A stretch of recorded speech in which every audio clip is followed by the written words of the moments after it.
आज यदि पार्टी ने मुझे टिकट दिया है तो ये मेरे परिवार के जो मेरे प्रति विश्वास है, देश के 9 करोड़ व्यापारियों का जो मुझ में विश्वास है, वो फैक्टर भी कहीं ना कहीं भाजपा नेतृत्व ने जरूर देखा होगा। मुझे पता था कि आप इसको रिकॉर्ड कर रही हैं। मैं चाहता हूं कि ये बात रिकॉर्ड हो और यदि सांसद बनने के बाद मुझ में इतना भी परिवर्तन आए तो आप प्रवीण खंडेलवाल को शर्मिंदा कर सकती है। चांदनी चौक में टाउन हॉल घंटाघर के बाहर मैं मेज लगाऊंगा और नहीं होगा तो मैं दरी बिछा करके बैठूंगा। लोकसभा क्षेत्र में शादी का कोई कुपा नहीं है, ये मेरा सौभाग्य है। ये तो कहीं से भी कभी भी मेरा कान पकड़ सकते हैं।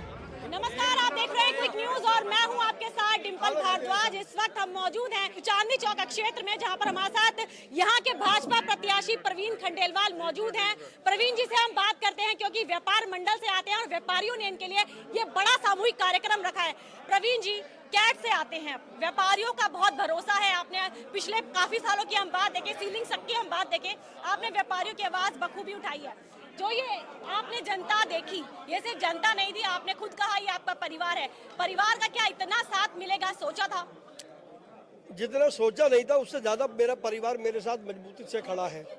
और आज यदि पार्टी ने मुझे टिकट दिया है तो ये मेरे परिवार के जो मेरे प्रति विश्वास है, देश के 9 करोड़ व्यापारियों का जो मुझ में विश्वास है, वो फैक्टर भी कहीं ना कहीं भाजपा नेतृत्व ने जरूर देखा होगा। तो इसलिए मैं ये मेरे परिवार है और परिवार से मैं क्या वोट की याचना करूं। परिवार के लोग अपने आप मेरी चिंता करेंगे। बिल्कुल, मंच से आपने एक बहुत बड़ी बात कही है कि पटरी से चौपाल लगाऊंगा और जनता की आवाज उठाऊंगा। क्या ये एक चुनावी दाव रहेगा या प्रवीण खंडेलवाल इस बात को पूरा करके दिखाएगा? मेरे परिवार की ये परंपरा है, ये मैंने कोई चुनावी दाव नहीं कहा है। मेरे परिवार ने 22 वर्ष तक इस परंपरा को निभाया है और यदि मेरे ताऊ जी इस परंपरा को निभा सकते हैं तो मैं उस परंपरा को पुनर्जीवित करूंगा। और ये बात मैंने ऑन रिकॉर्ड कही है। मुझे पता था कि आप इसको रिकॉर्ड कर रही हैं। मैं चाहता हूं कि ये बात रिकॉर्ड हो और यदि सांसद बनने के बाद मुझ में इतना भी परिवर्तन आए तो आप प्रवीण खंडेलवाल को शर्मिंदा कर सकती है कि प्रवीण जी तब तो आपने बड़ी बड़ी बातें की थी, आज आप इस कमरे में बैठे हुए हो। ऐसा न कभी हुआ है न कभी होगा। मैंने जीवन में जो कहा सो किया। प्रवीण जी, आपने ये भी कहा है कि आप चलता फिरता कार्यालय बनेंगे, जेब के अंदर स्टैंप रखेंगे और स्याही रखेंगे।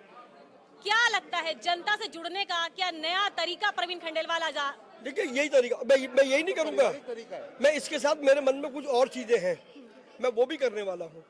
किसी भी व्यक्ति को प्रवीण खंडेलवाल के दर पर न आना पड़े। एक कार्यकर्ता की या एक आदमी की सबसे बड़ी तकलीफ ये है कि जो लोग चुनाव जीत जाते हैं उसके बाद उनसे मिलने में भी घंटों लगते हैं। समस्या दूर होगी नहीं होगी वो एक अलग विषय है, लेकिन मैं लोगों के बीच में जाऊंगा।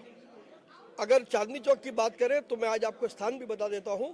चांदनी चौक में टाउन हॉल घंटाघर के बाहर मैं मेज लगाऊंगा और नहीं होगा तो मैं दरी बिछा करके बैठ जाऊंगा। दरी भी नहीं मिलेगी तो मैंने जीवन भर यही काम किया है, तो ताकि किसी भी व्यक्ति को मेरे से मिलने में कोई कठिनाई न हो। लोकसभा क्षेत्र में शादी का कोई फूफा नहीं है, ये मेरा सौभाग्य है।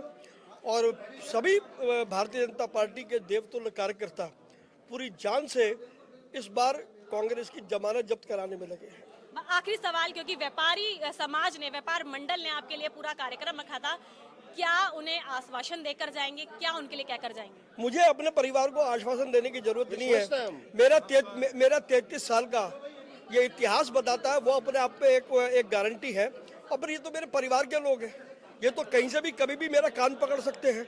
इनको पूरा अधिकार है। कान पकड़ने की बात कर रहे हैं। हमारा सौभाग्य है कि हमारे वकील हमारी जो नुमाइंदगी करते थे, हमारे लिए जो मंत्रियों के पास जाते थे, हमारे वकील अब जज बनने जा रहे हैं। इनके हाथ में कलम आएगी और जहां इन्होंने हमारे लिए 24 घंटे समर्पित किए, जब ये संसद में जाएंगे हमें सोचने की जरूरत है। हमें 1% भी कोई शक नहीं है, ये हमारे हैं, हमारे थे, हमारे रहेंगे। तो उत्साह आपके साथ है। हम और भी व्यापारियों से आपको मिलाएंगे। बने रहिए क्विक न्यूज के साथ।